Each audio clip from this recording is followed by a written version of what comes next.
Capítulo 6. Las comunidades autónomas. Las competencias del art. 148. Este precepto enumera las competencias que las CCA pueden asumir a través de sus estatutos. Para las comunidades de autonomía plena, estas competencias constituyen un mínimo superable a través del art. 149. Para las de autonomía gradual, el art. 148 suponía el máximo competencial, mejorable por la reforma de sus estatutos, transcurridos 5 años desde su aprobación. Pero dentro de los 22 epígrafes del art. 148 hay materias que por su naturaleza pueden considerarse de exclusiva competencia de las CCAA. Otras hay que calificarlas de compartidas, bien por interés concurrente del Estado, bien porque se presupone la vigencia de una superior legislación estatal sobre dichas materias. La lista de competencias del art. 149. El art. 149 enumera materias con competencia exclusiva del Estado. Es el más fundamental por ser el criterio más firme de delimitación que no puede ser alterado por los estatutos. A pesar de ello, no todas las 32 materias que enumera son atribuidas en exclusiva al Estado, aceptando en la mayor parte de ellas una competencia concurrente o compartida de las CCAA, a través de distintas fórmulas que van desde la distinción entre interés general y autonómico, la reserva al Estado de la sola legislación básica, la atribución al Estado de la función legislativa y la ejecución a la CE autónoma. Pues bien, este precepto, salvo las competencias exclusivas del Estado, ha sido aprovechado por los estatutos de las comunidades de autonomía plena para formular sus competencias. ¿Qué es la formulación contraria del 148? Pues si en este se enumeran las competencias que pueden asumir las CCAA, sin perjuicio de competencias estatales, el 149 enumera las competencias estatales, sin perjuicio de los espacios donde pueda penetrar la competencia autonómica.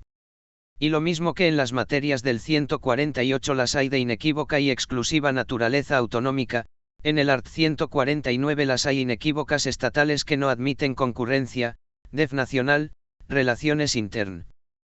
Las cláusulas complementarias. Llamamos complementarias a las 3 reglas del art. 149, tratando de cerrar el sistema a fin de que no queden competencias sin titular. Primera, las materias no atribuidas expresamente al Estado por la CE podrán corresponder a las CCAA en virtud de sus estatutos. Esta regla configura la competencia autonómica como una competencia de atribución según los estatutos y llevó a que los redactores de estos hayan apurado al máximo las materias sobre las que se reservaban competencias.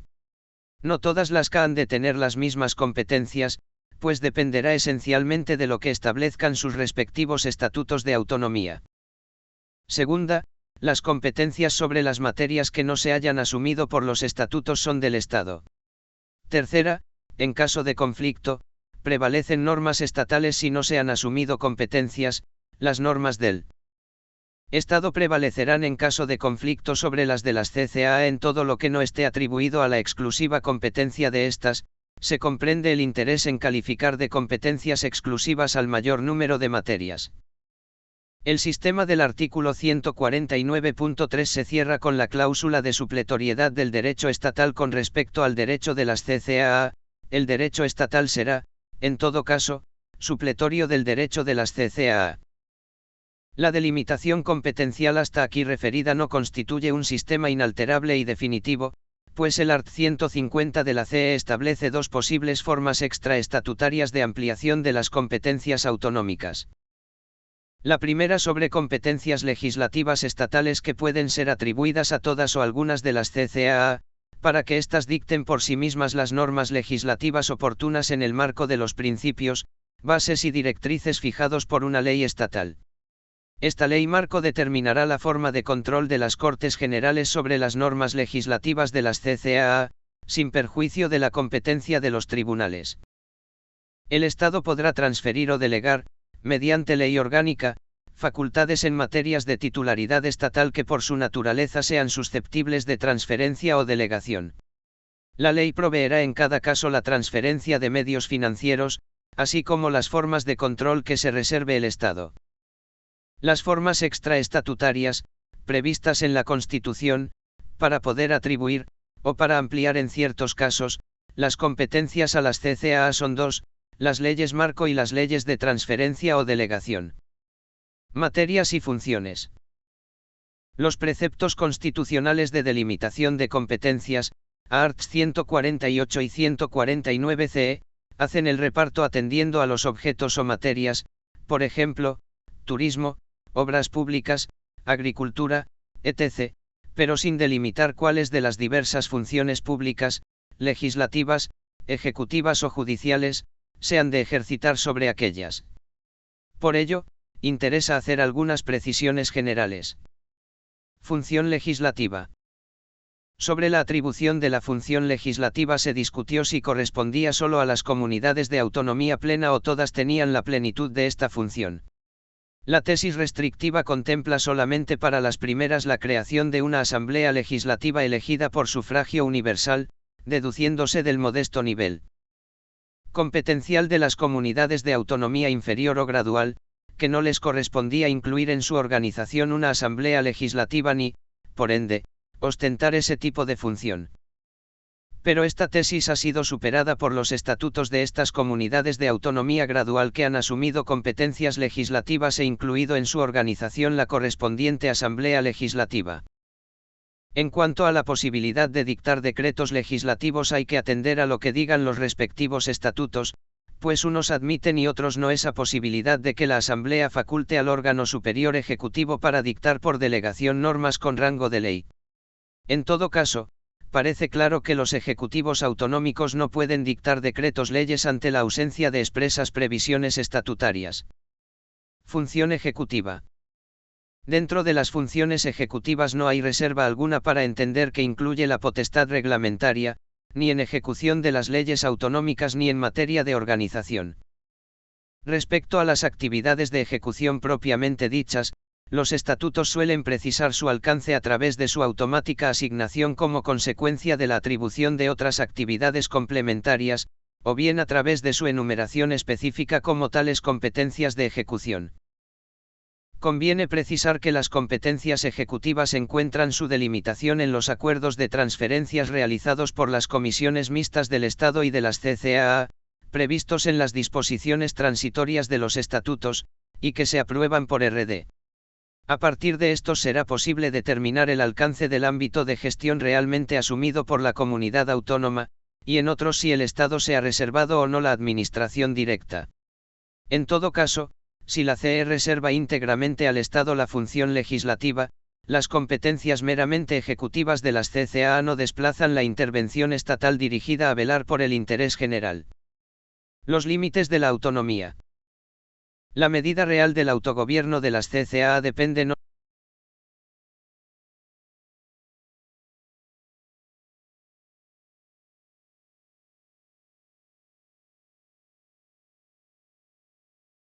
no solo de la amplitud de las competencias y funciones que se le atribuyen, sino también de los límites que a su ejercicio se establezcan y de la naturaleza e intensidad de los controles a que se sujete su actividad. En punto a los límites se acostumbra a señalar como tales los principios de unidad, igualdad, solidaridad y libre circulación de personas y bienes. Pueden sumarse a ellos las prohibiciones expresas, como la de federarse las distintas CCAA. La mayor parte de estos límites se recogen en el capítulo primero del título 8 de la CE bajo el título de Principios Generales de la Organización Territorial del Estado. Es obvio que si la fórmula de organización del Estado fuera centralista, la formulación de estos principios estaría de más y plenamente asegurados como en las constituciones anteriores. Principio de unidad. El principio de unidad lo proclama el art. 2 de la CE al decir que ésta se fundamenta en la indisoluble unidad de la nación española, patria común e indivisible de todos los españoles, y reconoce y garantiza el derecho a la autonomía de las nacionalidades y regiones que la integran y la solidaridad entre ellas. Este principio ha sido enunciado de forma negativa por el TC en 1981, la autonomía, ha dicho, hace referencia a un poder limitado, autonomía no es soberanía, y dado que cada organización territorial es una parte del todo, en ningún caso el principio de autonomía puede oponerse al de unidad, sino que es precisamente dentro de este donde alcanza su verdadero sentido, como expresa el art. 2 de la Constitución. Principio de solidaridad.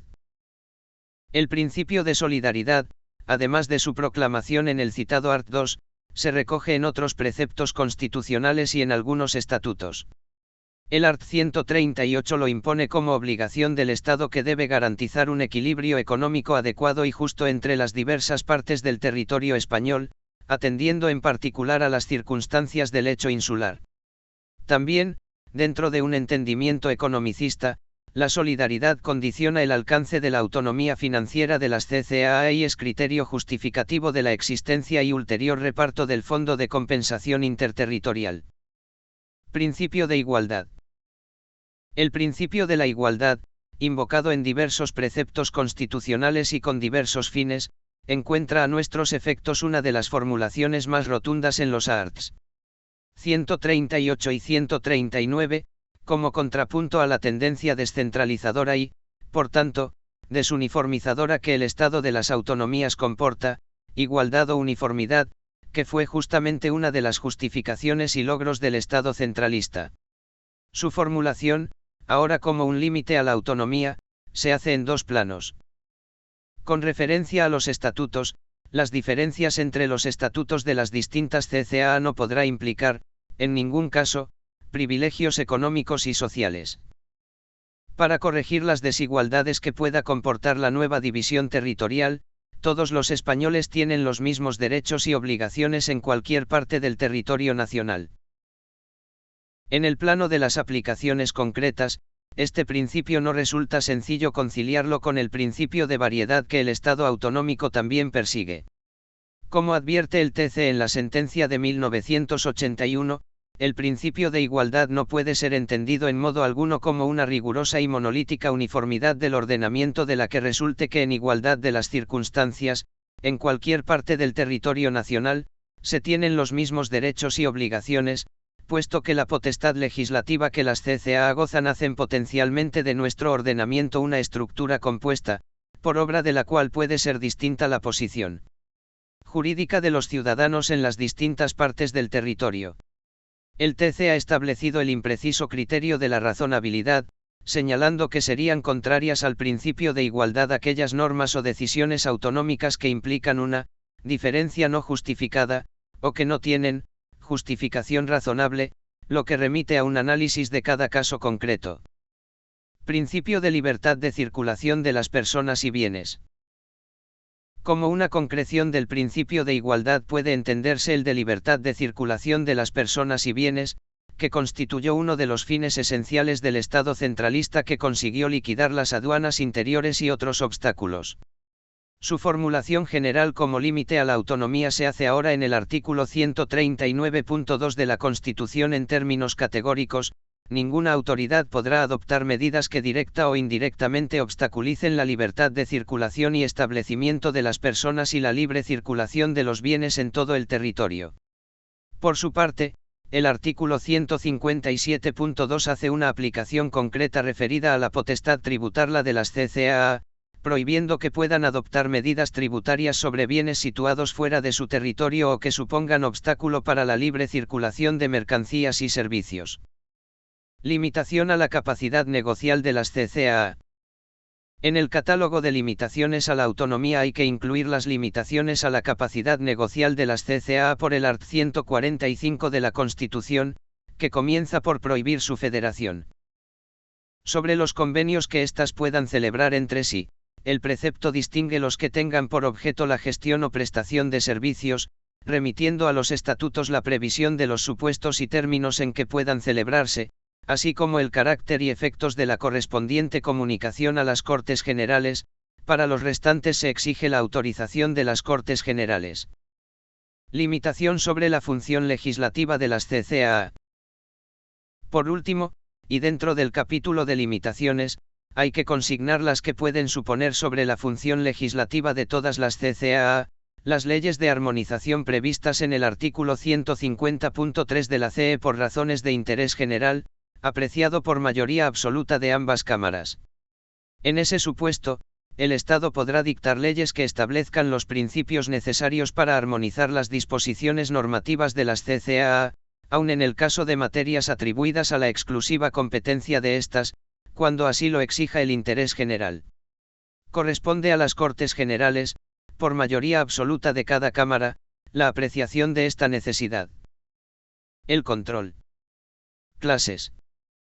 Los mecanismos básicos de control sobre las CCA son 5, constitucional, jurídico, económico, gubernativo sobre competencias delegadas y extraordinario. El sistema de control de las CCA está regulado en la CE en los siguientes supuestos. Por el TC, el relativo a la constitucionalidad de sus disposiciones normativas con fuerza de ley y de las disposiciones y resoluciones adoptadas por sus órganos de gobierno. Por el Gobierno, previo dictamen del Consejo de Estado, el del ejercicio de funciones delegadas a que se refiere el apartado 2 del art. 150. Por la jurisdicción contencioso-administrativa, el de las normas reglamentarias y resoluciones de la Administración autonómica. Por el Tribunal de Cuentas, el económico y presupuestario. Por el Gobierno y el Senado, conjuntamente, en los casos más graves de incumplimiento o de riesgo para el interés general de España. Al margen de estos controles puede entenderse que las CCA están también sujetas al control que, igual que el resto de las AAPP, corresponde al Defensor del Pueblo, así como los controles interiores a cargo de órganos de las propias comunidades, según las previsiones estatutarias o de posteriores normas de organización. El TC considera que la alta inspección del Estado no es un control genérico e indeterminado que implique dependencia jerárquica de las CCA de la EIS, sino que es solo una potestad de vigilancia que puede instar los controles constitucionalmente establecidos, pero no sustituirlos. El control del TC. El control de las normas con rango de ley elaboradas y aprobadas por las CA se realizará, conforme queda señalado en la CE por el Tribunal Constitucional. El control del TC, que cubre tanto las leyes autonómicas como las disposiciones de inferior rango y las resoluciones concretas. Como estas últimas también pueden impugnarse ante la jurisdicción contencioso-administrativa, resulta que estamos ante una duplicidad impugnativa difícilmente justificable. En todo caso, y con la limitación de que la impugnación ha de fundamentarse, no en cualquier violación de la legalidad, sino de la normativa constitucional, estas impugnaciones se rigen por las normas de los conflictos constitucionales de competencia, produciendo efecto suspensivo la interposición del recurso. El control por el Tribunal de Cuentas. El control a cargo del Tribunal de Cuentas ha producido también una considerable confusión. De una parte, el art. 136 de la CE, al enumerar sus competencias, le atribuye jurisdicción sobre el Estado y el sector público estatal, pero de otra, el art. 153 se refiere explícitamente al control económico y presupuestario que el Tribunal de Cuentas ha de ejercer sobre las CCAA. Además, aumenta la confusión que los EEA hayan diseñado instituciones parecidas al Tribunal de Cuentas circunscritos a las comunidades y con variadas denominaciones, Sindicatura de Cuentas en Cataluña y Valencia, Cámara de Cómputos en Navarra, Tribunal de Cuentas Vasco, etc. Por último, otras instituciones parecidas podrían crearse por leyes de las CCAA que no lo han previsto en los estatutos y en base a sus competencias organizativas. Ambos se superponen y actúan en paralelo. Fuera del supuesto de examen de cuentas, el Tribunal de Cuentas tiene jurisdicción exclusiva para declarar la responsabilidad contable de los que manejan fondos públicos. El Defensor del Pueblo. El Defensor del Pueblo se configura en el art. 54 de la CE como un comisionado de las Cortes Generales para la defensa de los derechos comprendidos en el título I, a cuyo efecto podrá supervisar la actividad de la Administración, Estado y CCAA, dando cuenta a aquellas. El art. 12 de la Ley Orgánica de 1981 citada establece: el Defensor del Pueblo podrá, en todo caso, de oficio o a instancia de parte, supervisar por sí mismo la actividad de las CCAA en el ámbito de competencias definido por la ley. Asimismo, en el artículo 12.2 se establece que cuando el Defensor del Pueblo tenga que supervisar la actividad de las CCAA, los órganos similares de estas coordinarán sus funciones con las del Defensor del Pueblo y éste podrá solicitarles su cooperación. Lo que no resuelve el problema de la negativa a la colaboración, o de los resultados contradictorios de unas y otras actuaciones, supuestos que tampoco resuelve la Ley 36/1985, por la que se regulan las relaciones entre el defensor del pueblo y las figuras similares en las distintas CCAA, que confían la colaboración y cooperación a los acuerdos que sobre los respectivos ámbitos de actuación concierten dichas instituciones. El control del Gobierno-Senado.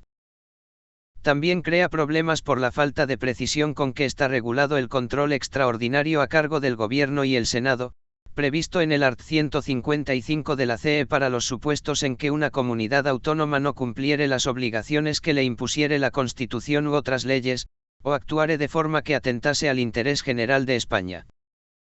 Procedimiento: el Gobierno en tales casos, previo requerimiento al presidente de la comunidad autónoma, y, en el caso de no ser atendido, con la aprobación de la mayoría absoluta del Senado, podrá adoptar las medidas necesarias para obligar a aquella al cumplimiento forzoso de sus obligaciones o para la protección del mencionado interés general. Para la ejecución de las medidas el Gobierno podrá dar instrucciones a todas las autoridades de las CCAA.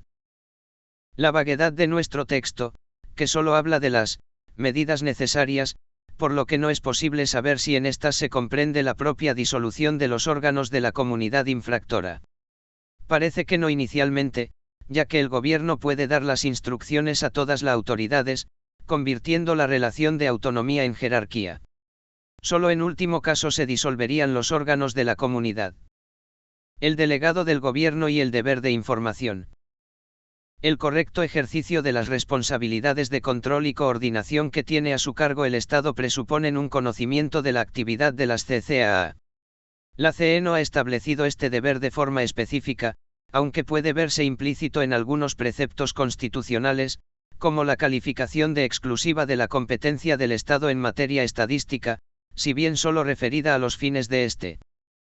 Para suplir esta laguna, la Ley del Proceso Autonómico ha establecido que el Gobierno y, en su caso, las Cortes Generales, puedan recabar la información que precisen sobre las actividades que desarrollen en el ejercicio de sus competencias.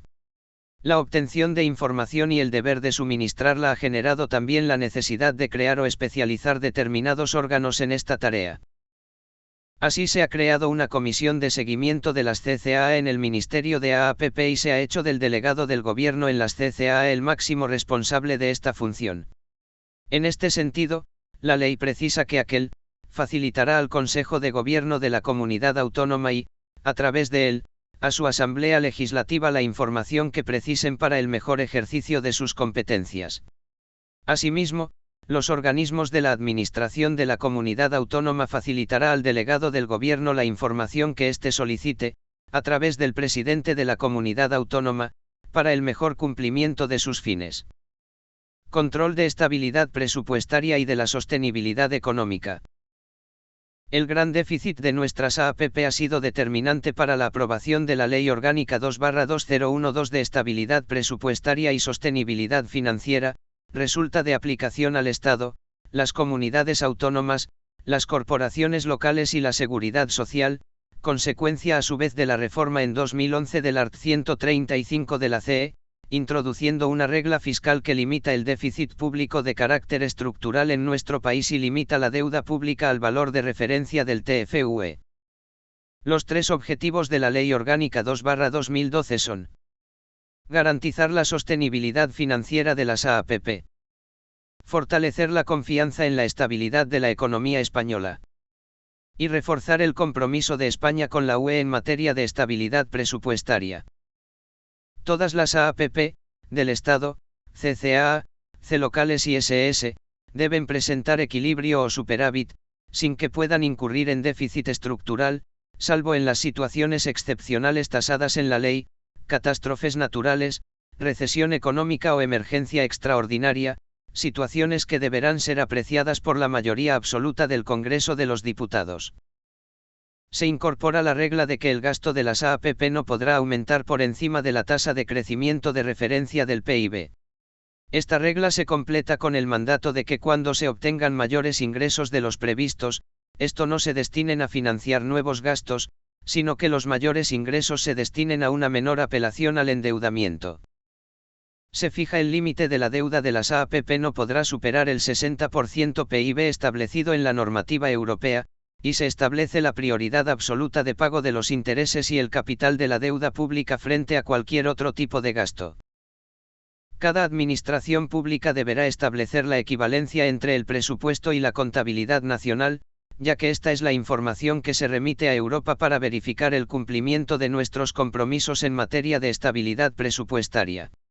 Asimismo, con carácter previo a su aprobación, cada admon pública deberá dar información sobre las líneas fundamentales de su presupuesto, con objeto de dar cumplimiento a los requerimientos de la normativa europea.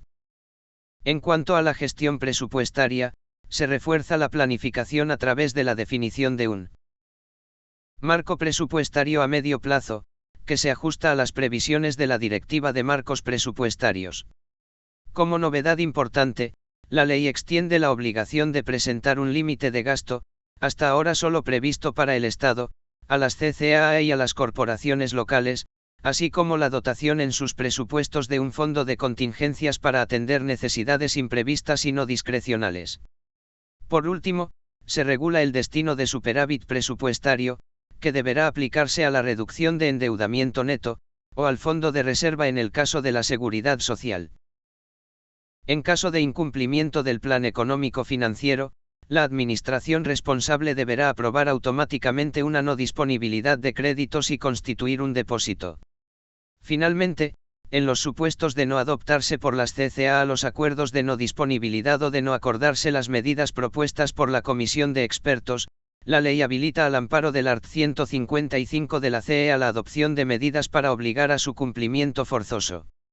En términos parecidos se establece la posibilidad de imponer a las corporaciones locales medidas de cumplimiento forzoso, o disponer en su caso la disolución de corporación local. La organización de las CCAA.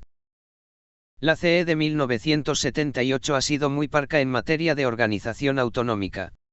En esto se ha confiado en el principio dispositivo que habría de concretarse en los estatutos. El constituyente solo se atrevió a establecer en el art. 152 un esquema de organización que sería aplicable a las comunidades de autonomía plena, las del art. 151, sin aludir a las de autonomía gradual del art. 148. Pero las cosas discurrieron por el camino de reproducir las segundas el modelo establecido para las primeras. La organización institucional autonómica se basa en una asamblea legislativa elegida por sufragio universal, con arreglo a un sistema de representación proporcional, que debe asegurar la representación de las diversas zonas del territorio, un consejo de gobierno con funciones ejecutivas y administrativas, y un presidente elegido por la asamblea de entre sus miembros, y nombrado por el rey, al que corresponde la dirección del consejo de gobierno, la suprema representación de la respectiva comunidad y la ordinaria del Estado en aquella. Los órganos propios de las comunidades autónomas son, el Parlamento o Asamblea Legislativa y el Ejecutivo Autonómico. El presidente y los miembros del Consejo de Gobierno serán políticamente responsables ante la Asamblea. Todos estos órganos están presentes en la organización de todas las CCAA, por lo que ya no tiene sentido la inicial discusión de si esa generalización se ha hecho o no con violación de la Constitución. Es claro que el conjunto del sistema responde al modelo de gobierno parlamentario. Todos sus elementos están presentes, hay separación de las funciones ejecutivas del ámbito de poder de la Asamblea, las funciones ejecutivas se encomiendan a un consejo que es políticamente responsable ante la Asamblea, que es elegido por esta de entre sus miembros. Distinto es la nomenclatura utilizada para designar el conjunto de la institución autonómica y los diversos órganos que la componen, terminología que patentiza, en ocasiones, el esfuerzo de los redactores de los estatutos para ennoblecer y distinguir con evocadoras denominaciones históricas sus respectivas instituciones, Xunta, Generalitat, Junta de Comunidades, Consell, etc. La Asamblea Legislativa o Parlamento. Según el común de los estatutos, este organismo supremo de las CCAA sigue las siguientes reglas. 1. Todos los parlamentos autónomos están constituidos por una sola Cámara, integrada por un número de miembros muy variable. Son elegidos conforme a la legislación general electoral, que se entiende como básica, salvo especialidades previstas en legislación autonómica según previsiones estatutarias. 2. La circunscripción electoral es, ordinariamente, la provincia, salvo en las comunidades uniprovinciales, en que lo es el partido judicial, o los municipios que se mencionan en los estatutos. La elección se celebra mediante sufragio universal, libre, directo y secreto, y con un sistema de representación proporcional. 3. El derecho de sufragio activo se atribuye a los mayores de 18 años que tengan residencia en cualquiera de los municipios de la comunidad. La condición de elegible no está condicionada a esta misma circunstancia en los estatutos, que no suelen consignar las causas de inelegibilidad, ni de incompatibilidad, materia normalmente propia de las legislaciones autonómicas. 4. Los miembros de los parlamentos autonómicos que no están sujetos a mandato imperativo tienen reconocido, en los mismos términos que los de las Cortes Generales, la inviolabilidad por las opiniones manifestadas durante el mandato y por los votos emitidos. Respecto a la inmunidad, también reconocida en los estatutos, el TC ha negado que pueda corresponderles en los términos reconocidos en el art. 71 de la CE, que impide el procesamiento de los parlamentarios sin autorización de las cámaras. Por el contrario, los parlamentarios autonómicos solo tienen una inmunidad parcial que se concreta en que no sean detenidos ni retenidos, sino en los casos de flagrante delito, y un fuero especial consistente en que su inculpación, prisión, procesamiento y juicio corresponde al Tribunal Superior de Justicia de la Comunidad Autónoma y, fuera de este ámbito territorial, a la Sala de lo Penal del TS. 5. En virtud de los poderes de autoformación y organización que los estatutos reconocen a las asambleas, se remite a los reglamentos internos de estas todo lo relativo al régimen de su funcionamiento, presupuestos, régimen de personal. En los reglamentos internos se regula el régimen de sesiones, periodos parlamentarios, órganos de la institución, presidente, mesa, pleno, comisiones, grupos parlamentarios, etc., en forma análoga a lo establecido para el Congreso y el Senado de las Cortes Generales. Las asambleas autonómicas se disuelven por expiración del término de su mandato y además por la falta de designación del presidente de la comunidad en los términos previstos, normalmente 2 meses. Solo el Estatuto Vasco prevé la posibilidad de que el presidente del gobierno autónomo pueda disolver la asamblea. Se trata de cámaras únicas, con circunscripción electoral ordinariamente establecida en la provincia y con su propia regulación de organización y funcionamiento. Gobierno Ejecutivo Autonómico. Las funciones ejecutivas de las CCAA se asignan al presidente, al Consejo de Gobierno y a los vicepresidentes y consejeros. Presidente. Los presidentes de los gobiernos autonómicos se eligen y se cesan conforme al siguiente sistema: designación por la Asamblea correspondiente en los términos propios del sistema parlamentario, al igual que su cese, elecciones, moción de censura, dimisión, pérdida de la confianza, etc. El presidente es el máximo representante de la comunidad autónoma, ostenta también la representación ordinaria del Estado y es designado por la Asamblea.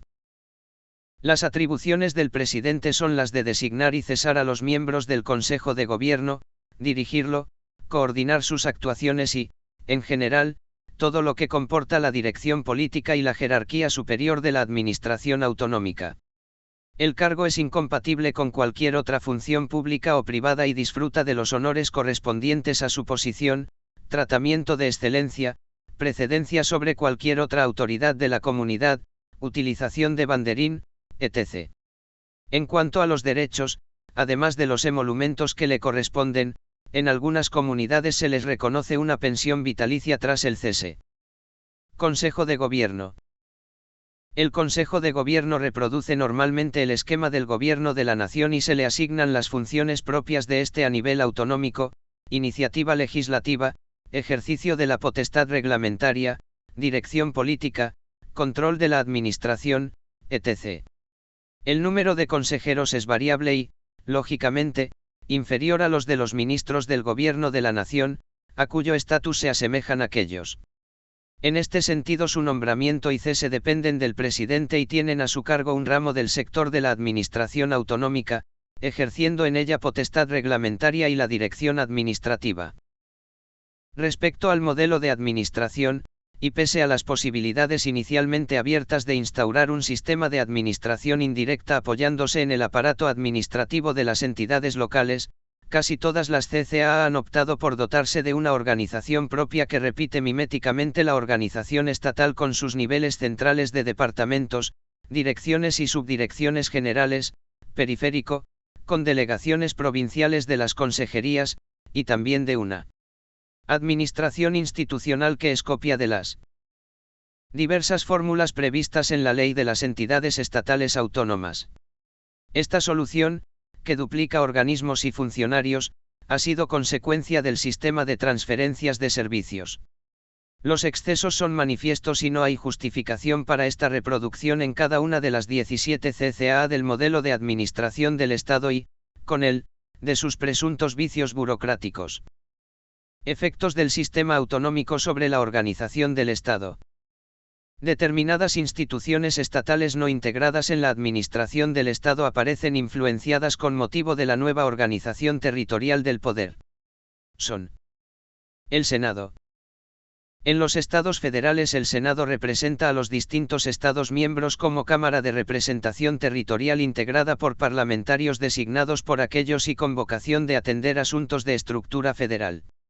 Dicha vocación se ha visto frustrada por la preponderancia de los partidos políticos que han logrado que también en la segunda cámara su voz, y no la de los senadores, es la única que se hace notar.